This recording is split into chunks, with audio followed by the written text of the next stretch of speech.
ايه كم الرسايل والتعليقات اللي انهالت على الفيديو اللي انا عملته من النهارده.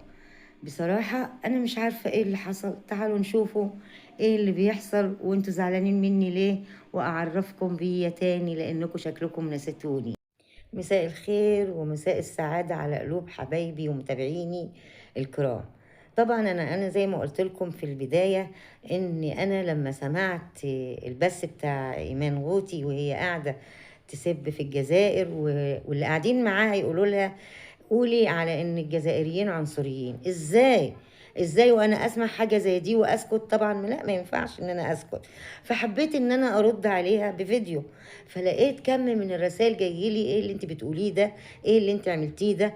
فديت رايي في اي واحده تهين شخص او واحده في الجزائر، انا هرد عليها. مش هستنى ان لما اخد راي حد واقول لهم ايه رايكم اطلع ارد. ده الرد من جوايا من قلبي، لان الجزائر عرفت عندنا. الشعب المصري بيحب الجزائر.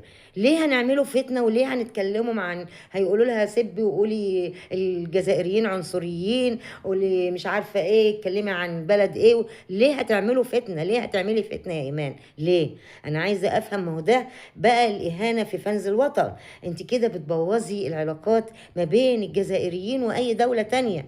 سيبك من مصر وسيبك من اي بلد ان انا اتكلم عنها، لا، انت جزائرية من ارض المليون ونصف شهيد.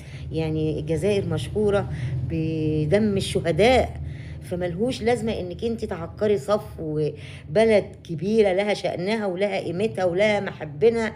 يعني احنا وردة الجزائرية ديت هي جزائرية بس كانت عايشة في مصر في قلبنا، بنحبوها كأنها واحدة مننا. فليه تعملي الفتنة دي يا إيمان؟ ده كان سبب ردي على الفيديو اللي انا عملته. يا جماعة ما تزعلوش مني، انتوا عارفين ان انا بحب الجزائر، وعارفين ان انا ما اقدرش ان انا اسمع حد يتكلم يجيب سيرة الجزائر بأي كلمة الا ولازم ارد عليه.